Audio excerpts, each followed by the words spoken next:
खैर तो है भाई, बाप बेटे में क्या बहस हो रही है गर्मा गर्म। क्या बात होगी अम्मा जान, आप तो जानती हैं फरहाद कह रहा है कि बारान ऐसा कुछ नहीं कर सकता, हमारी गलतफहमी है। तो और क्या कहेगा हसन? सच कह रहा है ये, बारान ऐसा नहीं कर सकता। जो सोचता हूँ वही कहता हूँ। अच्छी तरह जानता हूँ मैं बारान को। मैं तो बाप की हैसियत से नसीहत कर रहा था। आखिरकार इंसान है, कोई ना कोई खता तो हो जाती है।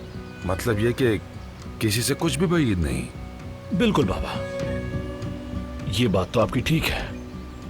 अपनी जबान से निकलने वाली हर बात पर ध्यान दो हसन। यहाँ बात हो रही है बारान काराबे की। वो हमारे इस कबीले का सरदार है और तुम उसके चचा हो।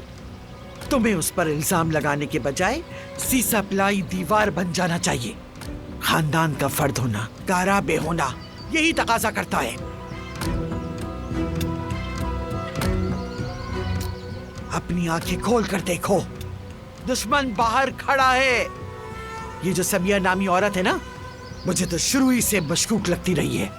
आपने तो सबिया साहिबा को दिल पर ही ले लिया अम्मा। जैसे हवेली के सब लोग फरिश्ते और बाहर वाले सब शैतान हैं। कोई दरमियान का रास्ता भी देख लीजिए। जरूर है, क्यों नहीं। मगर उस सबिया बेगम के बारे में मेरी राय अब भी वही है।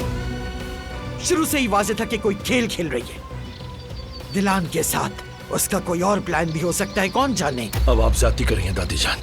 आप लोग किसी पर भी इल्जाम लगा देते हैं।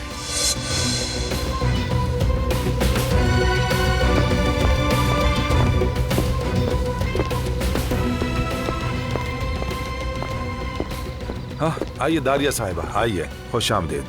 Hello everyone. मगर आप तो तफरीह से महरूम रह गई। वो कैसे? अब क्या हो गया? चलो बताता हूँ। वो जो सबिया साहिबा है ना, मुझे कुछ काम याद आ गया है।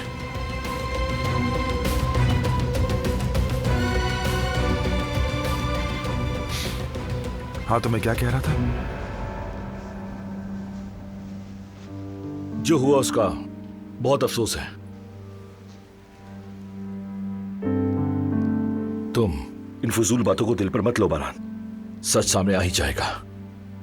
बिल्कुल फरहाद, हम तुम्हारे साथ हैं यहाँ, सब के सब। और अगर मेरी कोई मदद चाहिए हो तो। नहीं, फिलहाल नहीं।